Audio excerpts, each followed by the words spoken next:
অভূতপূৰ্ব সঁহাৰি ৰাইজৰ আৰু সঁচাই মই মানে আবেগিক হৈ পৰিছোঁ গোটেই চিটুৱেশ্যনটো চাই।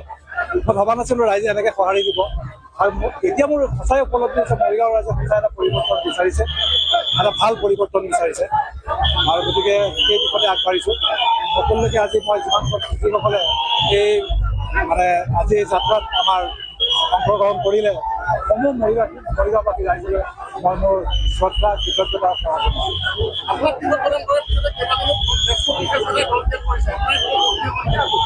মই তাত কমেণ্ট নকৰোঁ, এইটো নিশ্চয় ব্যক্তিগত কথা।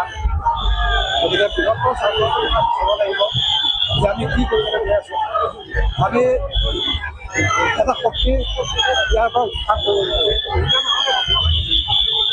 আমি বিজেপিক ইয়াৰ পৰা আঁতৰাব বিচাৰিছোঁ সন্মিলিত শক্তি হিচাপে।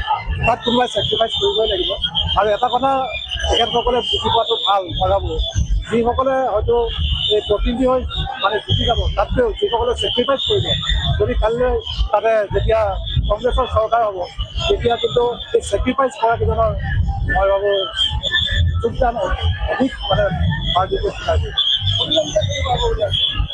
মৰিগাঁৱত খুবেই আত্মবিশ্বাসী মই ইমান কাৰণ বিপুল সঁহাৰি পাইছোঁ। মৰিগাঁও মানুহে জাতি ধৰ্ম নিৰ্বিশেষে দল নিৰ্বিশেষে কোনো পলিটিকেল পাৰ্টি নিৰ্বিশেষে এটা পৰিৱৰ্তন আৰু সেই পৰিৱৰ্তনত ৰাইজে মোক সহযোগ কৰিছে আৰু ৰাইজক মই মানে চিৰকৃতজ্ঞ বহুতদিন নমস্কাৰ। সঁচা অৰ্থ বিচাৰিছে।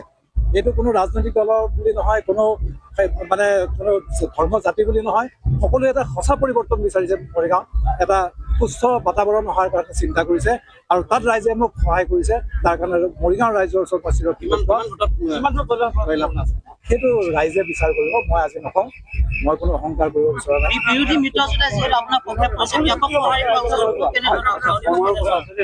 নিশ্চয় মৰিগাঁৱৰ বিৰোধী মিত্ৰজোঁটৰ অজাপৰ মানিকান্ত দাসে দিছে, লাহৰীঘাটৰ ডক্টৰ আসিফ নাজাৰে দিছে কংগ্ৰেছৰ, তাৰপিছত জাগিৰোডৰ বকুল দাসে দিছে। তিনিজন একেলগে উমৈহতীয়া প্ৰাৰ্থীয়ে নমিনেশ্যন দিছে। দেখি ভাল লাগিছে এইকাৰণে যে আমি নাগৰিক সমাজে বিভিন্ন নাগৰিক সংগঠন যিমানবিলাক আছে অসমৰ বৌদ্ধিক মহলৰ সকলোৰে এটা এবাৰ আশা আছিল যে বিৰোধী মিত্ৰজোঁটে কিবা এটা কৰিব আৰু মৰিগাঁৱত এই দৃশ্যটো দেখি যেতিয়া নমিনেশ্যন দিবলৈ মানুহৰ যেতিয়া সাগৰ হৈ গৈছে, হাজাৰ হাজাৰ মানুহ ওলাই আহিছে, তেতিয়া অনুভৱ হৈছে যে এই সপোনটো নিশ্চয় ফলিয়াব চাগৈ এইবাৰ। আৰু এটা কথা মই ক'বলৈ মানে মই আচলতে আৱেগিক হৈ যাওঁ কথাটো ক'বলৈ ল'লেই, যে আমি কৈ থাকো যে ইয়াত পইচাৰ বৰষুণ হৈছে, মোকে বহুতে কৈছে যে পইচা নহ'লে কাম নাই, মানুহ গোটাব নোৱাৰি পইচা নহ'লে। কিন্তু আপোনালোকে বিশ্বাস কৰিব, মই যেতিয়া ৰাতিপুৱা সেই কংগ্ৰেছৰ অফিচৰ কাৰ্যালয়টোত বহি আছিলো, এজন মানুহে আহি পেলাই মোক এখন 100 টকীয়া, এখন 50 টকীয়া, এখন 20 টকীয়া পুৰণা নোট আহি পেলাই এনেকে নমস্কাৰ দি হাতত গুজি দিছে। মই সেইখিনি সময়ত মই চকু পানী ৰাখিব পৰা নাই যে মানুহ এনেকেও আহে। তাৰমানে একদম মানুহজনৰ কাপোৰ কানি দেখিলে আপুনি গম পাব তেওঁ বিত্তশালী মানুহ নহয়, অত্যন্ত সাধাৰণ মানুহ। তেওঁ কষ্টৰ পইচা তেওঁ 170 টকা মোৰ হাতত গুজি দিছে। গতিকে মই মোৰ গোটেই ধ্যান ধাৰণা সলনি হৈ গৈছে। পৃথিৱীখন এতিয়াও মানে এনেকুৱা হৈ যোৱা নাই যে মানুহ ইমান নিৰ্মম হোৱা নাই যে পইচাই শেষ কথা, এনেকুৱা চাগে পৃথিৱী এখন হোৱা নাই। আৰু সেই মানুহখিনি, সেই সাধাৰণ মানুহখিনি যে চব যে ওলাই আহিছে, এনেকে ওলাই আহিছে দেখিবলৈ, মই যিহেতু ৰাজনীতিৰ মানুহ নহয়, গতিকে মোৰ মানে অনুভৱটো এনেকুৱা হৈছে যে এনেকে ওলাই অহা মানুহখিনিকো মানে একাংশ ৰাজনীতিকে কেনেকে লুটি পুতি খাব পাৰে, কেনেকে বাৰু পাৰে। মই সেই মানুহখিনিৰ চকুলৈ চাই মই আচলতে খুব আৱেগিক হৈছো। মই নাজানো, মই ৰাজনীতিবিদৰ ভাষাৰে কথাও ক'ব নোৱাৰো, এইখিনি কথা মই উচিত হৈছে নে নাই কোৱা মই সেইটোও নাজানো। কিন্তু মই মানে এজন সাধাৰণ নাগৰিক হিচাপে মই অনুভৱ কৰিছো যিটো কথা, সেইটোৱে মই কৈছো যে আশা এতিয়াও শেষ হোৱা নাই, পৃথিৱীখন এতিয়াও মানে নিষ্ঠুৰ হৈ যোৱা নাই চাগে। আৰু মইতো আজি অন্ততঃ দেখি পেলাই ভাবিছো যে মানুহে পৰিৱৰ্তন বিচাৰিছে।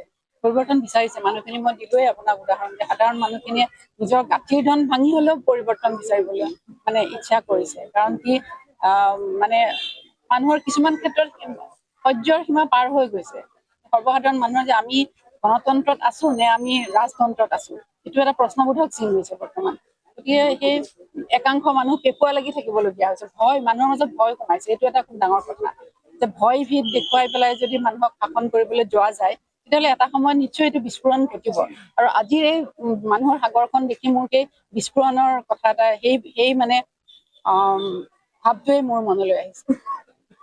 শদিয়াৰ পৰা ধুবুৰীলৈ, বৰাকৰ পৰা ব্ৰহ্মপুত্ৰলৈ সকলোৰে মাজত চিনাকি এটা নাম প্ৰাতঃ টাইম।